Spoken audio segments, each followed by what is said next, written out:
예, 오늘 제목은 그리스도인의 삶의 방식이라는 제목으로 로마서 13장 1절에서 14절 말씀을 가지고 함께 나눠보도록 하겠습니다. 결혼 전과 결혼 후의 삶이 같을 수는 없습니다. 그것은 시댁과 친정의 언어, 그리고 입맛과 취향이 다르니 본인의 익숙함만을 고수하지 않고 양보하며 서로의 가풍을 배워가야 한다는 것입니다. 그것처럼 그리스도인들도 하나님의 백성이 되었으니 이제 그 나라의 언어와 문화, 취향과 방식을 익히고 맞추어 따라가는 것이 마땅한 소명이라는 것입니다. 오늘 본문을 통해서 살펴보도록 하겠습니다. 오늘 본문은 바울 사도가 로마 교회 성도들에게 권면하고 있습니다. 구원의 새 영역에 들어간 성도들은 새 삶의 방식으로 살아가야 한다는 말입니다. 첫째로 권세를 인정하는 태도입니다. 권세를 인정하는 태도. 1절부터 보면은 각 사람은 위에 있는 권세들에게 복종하라. 권세는 하나님으로부터 나지 않음이 없나니 모든 권세는 다 하나님께서 정하신 바라.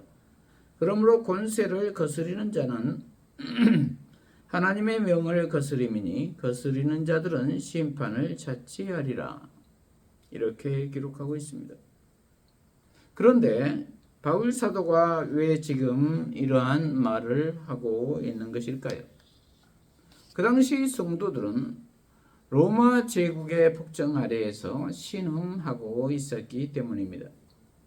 그래서 로마 제국에 복종하지 않고 군대를 만들어 저항해야 하나? 아니면 세금을 내지 말고 아예 협조를 하지 않아야 하나? 이러한 고민에 쌓였을 것입니다.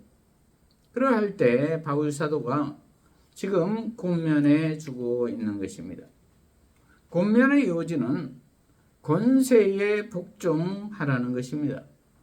왜냐하면 모든 권세가 하나님으로부터 왔기 때문이라는 것입니다. 하나님이 이 세상을 통치하기 위해서 국가를 주셨고 그리고 통치자를 주셔서 대행하게 하셨다는 것입니다. 그러므로 복종해야 한다는 것입니다. 여기에서 우리가 생각해 볼 점은 국가가 없다면 얼마나 우리가 어려워지게 되는지를 생각해 봐야 할 것입니다. 우리 그리스도인들 입장에서 보면은 지금 북한은 어떻습니까? 종교의 자유가 없잖아요. 그리고 요즘 러시아와 우크라이나의 전쟁으로 얼마나 어렵습니까? 일상생활이 되지 않지요. 그만큼 국가라는 것이 중요하지요. 그러므로 국가가 가장 먼저 해야 할 일이 질서 유지입니다. 그리고 안정입니다. 그 역할을 국가가 해주고 있는 것이지요. 그것을 위해서 국가는 조세를 거두고 관세를 부과합니다. 그러므로 그 안에 속한 구성원은 거기에 동의하고 복종해야 한다는 말입니다. 그리고 납세의 의무를 성실하게 이행해야 한다는 말입니다. 그리고 국가는 그것을 선하게 사용해야 한다는 것입니다. 그런데 그렇다고 해서 국가에 무조건 복종해야 한다는 말은 아닙니다. 하나님의 법에 어긋나면 복종할 수가 없는 것이죠. 왜냐하면 국가 권세 위에 하나님의 권세가 있기 때문입니다. 그래서 우리는 하나님의 법에 먼저 복종해야 한다는 말입니다. 조세의 의무는 성실하게 이행하되 하나님의 법에 저촉되는 것은 바로 잡아야 한다는 말입니다. 예를 들면 세금은 성실하게 납부하지만 동성애법 통과시키려고 하면은 반대해야 한다는 말입니다.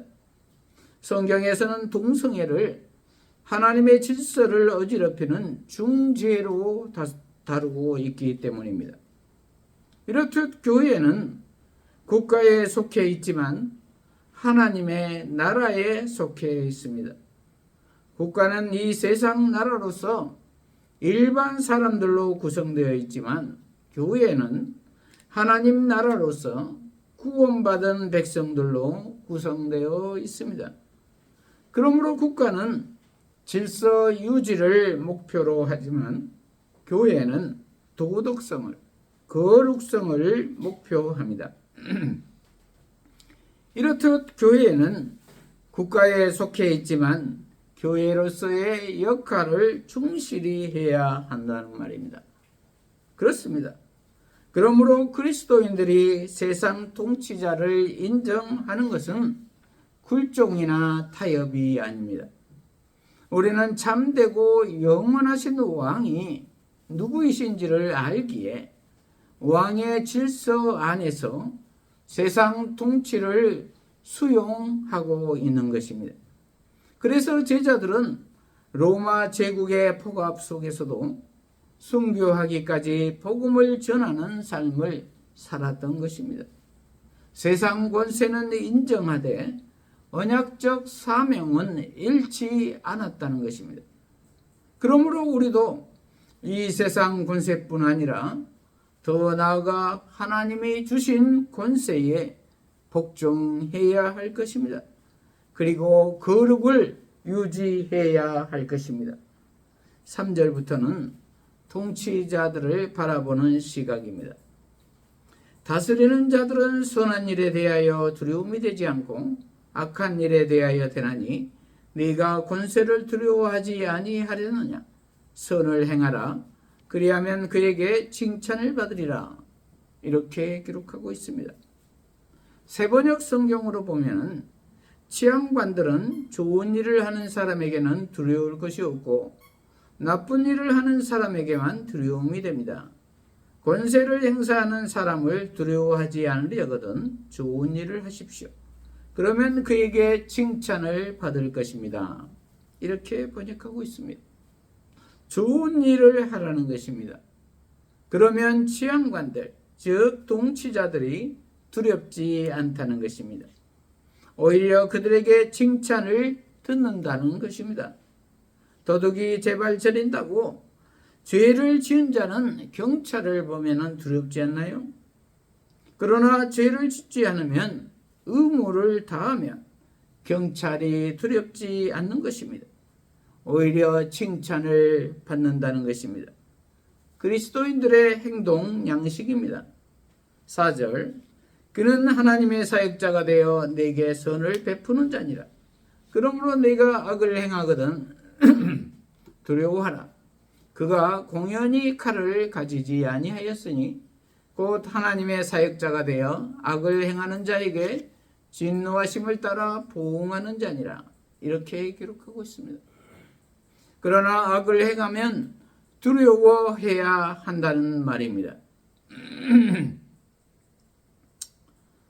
곧 그는 하나님의 사역자가 되어 하나님의 진노하심에 따라 심판의 도구로 사용된다는 것입니다. 그래서 그가 공연히 칼을 가지고 있지 않다는 것입니다. 악을 행하는 자에게 보응하기 위해서라는 것입니다. 그러므로 복종하지 아니할 수 없으니 진노 때문에 할 것이 아니라 양심을 따라 할 것이니라. 이렇게 기록하고 있습니다. 세번역 성경으로 보면은 그러므로 진노를 두려워해서만이 아니라 양심을 생각해서라도 복종해야 합니다. 이렇게 번역하고 있습니다. 그러므로 우리는 꼭 이 진노가 있기 때문이 아니라 양심에 따라서도 자발적으로 복종해야 한다는 것입니다. 그리고 6절 너희가 조세를 바치는 것도 이로 말미암음이라. 너희들이 하나님의 일꾼이 되어 바로 이 일에 항상 힘쓰느니라. 모든 자에게 줄 것을 주되 조세를 받을 자에게 조세를 바치고 관세를 받을 자에게 관세를 바치고 두려워할 자를 두려워하며 존경할 자를 존경하라. 이렇게 기록하고 있습니다. 그러므로 통치자들은 하나님의 사역자가 되어 질서 유지를 위해 쓰임을 받고 있는 것입니다. 그러므로 그리스도인들은 권세에 복종하여 협력할 것은 협력을 하고 잘못된 것은 적극적으로 동참해서 고쳐 나가야 할 것입니다. 둘째로 사랑에 비친 태도입니다. 사랑에 비친 태도. 8절부터 보면은 피차 사랑의 빛 외에는 아무에게든지 아무 빛도 지지 말라. 남을 사랑하는 자는 율법을 다 이루었느니라. 간음하지 말라, 살인하지 말라, 도둑질하지 말라, 담내지 말라 한 것과 그 외에 다른 계명이 있을지라도 내 이웃을 내 자신과 같이 사랑하라 하신 그 말씀 가운데 다 들었느니라. 사랑은 이웃에게 악을 행하지 아니하나니 그러므로 사랑은 율법의 완성이니라. 이렇게 기록하고 있습니다. 그러므로 그리스도인은 사랑의 빛만 지라는 것입니다. 그러면 율법을 다 이룬 것이라는 것입니다. 그 사랑의 빛은 무엇입니까?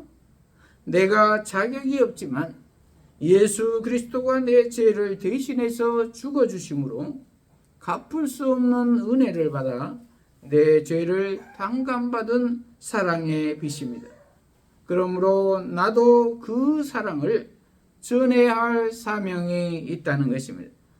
그리고 그 십자가의 사랑으로 남을 대하면 율법을 다 이룬 것이다 라는 것입니다. 그 율법은 무엇입니까? 9절에 간음하지 말라, 살인하지 말라, 도둑질하지 말라, 담내지 말라. 그 외에 다른 계명들입니다. 내 이웃을 내 자신과 같이 사랑하라는 계명 속에 이 모든 것이 다 들어있다는 것입니다. 이웃을 사랑하는 사람이 간음하고 살인하고 도둑질하고 남의 것을 탐내고 그러지 않는다는 것입니다. 그래서 모든 것이 이웃 사랑에 다 들어있다는 것입니다.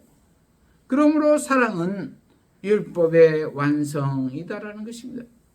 그리고 이 사랑은 억지로 하는 숙제가 아니다라는 것입니다. 받을 자격이 없는데 그 사랑을 받았고 그래서 받은 사랑을 갚고 싶은데 사랑할 기회를 얻었으니 놓칠 수 없어 하는 사랑이다라는 것입니다. 그래서 지켜야 할 것이 있다면 이에 더하여 지키고 싶고 섬길 기회가 있다면 더하여 섬기고 싶어하는 사랑입니다. 이것이 사랑의 빚진 자의 태도라는 것입니다. 저와 여러분은 어떠한 심정으로 복음을 전하십니까? 사랑의 빚진 자의 심정으로 내가 받은 사랑을 흘려보내는 저와 여러분이 되시기를 바랍니다. 셋째로 빛을 비추는 태도입니다. 빛을 비추는 태도. 11절에서 14절까지입니다. 또한 너희가 이 시기를 알거니와 자다가 깰 때가 벌써 되었으니 이는 이제 우리의 구원이 처음 믿을 때보다 가까웠습니다. 밤이 깊고 낮이 가까웠으니 그러므로 우리가 어둠의 일을 벗고 빛의 갑옷을 입자. 낮에와 같이 단정히 행하고 방탕하거나 술 취하지 말며 음란하거나 허색하지 말며 다투거나 시기하지 말고 오직 주 예수 그리스도로 옷 입고 정욕을 위하여 육신의 일을 도모하지 말라. 이렇게 기록하고 있습니다. 이제 너희가 이 시기를 알거니와 자다가 깰 때가 다 되었다는 것입니다. 밤이 깊고 낮이 가까웠다는 것입니다. 이 말은 어둠이 너무 깊었다는 것입니다. 박해가 심해졌다는 것입니다. 그러므로 재림의 시기가 가까워졌다라는 것입니다. 그러니 어둠의 일을 벗고 빛의 갑옷을 입자라는 것입니다. 그런데 바울이 이 글을 쓴 지가 이제 2000년이 지났는데도 아직 재림은 오지 않았습니다. 그래서 성경이 의도한 것은 무엇일까요? 항상 준비하고 살라는 것입니다. 언제 주님이 오실지 모른다는 것입니다. 그것이 성경에 숨겨진 비밀이라는 것입니다. 왜냐하면 우리가 재림의 시기를 안다면 우리의 죄성 때문에 그 이전까지는 실컷 방탕하며 살다가 딱 닥쳐서 회개한다고 하는 사람들도 있을 것이기 때문이라는 것입니다. 그래서 우리는 늘 깨어서 준비하는 삶을 살아야 할 것입니다. 그것이 믿는 사람들의 태도입니다. 그러면 주님이 언제 오시든 상관없으니까 말입니다. 그리고 빛의 갑옷은 예수의 옷입니다. 그래서 정욕을 위하여 육신의 일을 도모하지 말고 낮에와 같이 단정히 행하자라는 것입니다. 어둠의 일을 벗고 빛의 갑옷을 입자라고 그랬습니다. 벗고 입고 다 의지적인 표현입니다. 가만히 있으면 안 된다는 것입니다. 노력을 해야 한다는 것입니다. 어둠의 일을 벗으려고 노력하고 빛의 갑옷을 입으려고 노력해야 한다는 말입니다. 어둠의 일은 무엇입니까? 13절에 보면은 방탕하거나 술 취하는 것이나 음란하거나 호색하거나 다투거나 시기하는 것이라고 열거하고 있습니다. 그래서 이것들은 취미라고 할 수 없다는 것입니다. 이것들은 어둠의 일이라는 것입니다. 그러므로 그것을 벗어버려야 한다는 말입니다. 노력해야 한다는 말입니다. 그리고 빛의 갑옷은 예수의 옷입니다. 정욕을 위하여 육신의 일을 도모하지 않는 것입니다. 그러므로 예수의 옷을 입고 다니면 그 사람을 그리스도인이라고 부릅니다.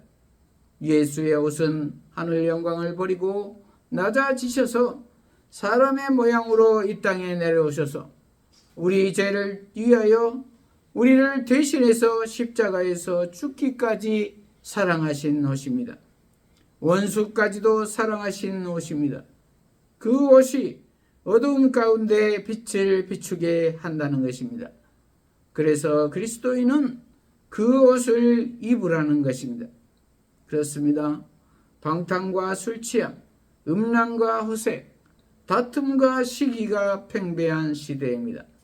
악이 관영하고 어둠이 짙은 시대입니다. 그러므로 우리 그리스도인들은 빛의 갑옷, 즉 예수의 옷을 입어야 할 것입니다. 그것은 겸손하고 온유하신 분의 성품과 지혜를 배우고 자기를 비워 종의 자리로 내려가며 타인의 짐을 짊어지고 실천하는 삶을 사는 것입니다. 말씀을 마무리합니다. 그리스도께 속한 성도의 삶은 세상 방식과 다를 수밖에 없고 달라야 할 것입니다. 왜냐하면 넓은 길이 아닌 좁은 길을, 자기 만족이 아닌 자기 부인의 길을 선택할 때 세상은 성도의 삶에서 역설의 빛을 보기 때문입니다. 그러므로 교회는 세상의 빛이라는 사실을 기억하고 시대를 위한 빛의 사명을 잘 감당해야 할 것입니다. 그러기 위해서 첫째로 권세를 인정하는 태도를 가져야 할 것입니다. 세상 권세를 인정하며 의무를 다하며 하나님의 권세를 지켜나가야 할 것입니다. 둘째로 사랑에 빚진 태도를 가져야 할 것입니다. 하나님의 사랑으로 예수 그리스도로 말미암아 갚을 수 없는 죄 용서를 받았으니 마땅히 그 십자가의 사랑을 전해야 할 것입니다. 셋째로 빛을 비추는 태도를 가져야 할 것입니다. 이제 빛의 갑옷, 즉 예수의 옷을 입고 예수로 살아야 할 것입니다. 그래서 어둠의 일을 벗고 낮에와 같이 단정히 행하고 방탕하거나 술 취하지 않고 음란하거나 호색하지 말며 다투거나 시기하지 않아야 할 것입니다. 그것이 빛을 비추는 삶입니다. 이러한 우리 모두가 되어서 참 그리스도인의 삶을 사시기를 축복합니다. 예수님 이름에 기도하십시다. 하나님 아버지, 오늘 그리스도인의 삶의 방식이라는 제목으로 깨닫게 하시니 감사합니다. 우리 모두가 이 세상 권세를 인정하게 하시고 국가에 대한 의무에 충실하게 하시고 더 큰 하나님의 권세를 지켜나가며 사랑의 빚진 자의 태도를 갖게 하시며 빛의 갑오신 예수로 옷을 입어 빛을 비추는 삶을 삶으로 참 그리스도인의 삶을 살게 하여 주시옵소서. 예수님 이름으로 기도합니다. 아멘.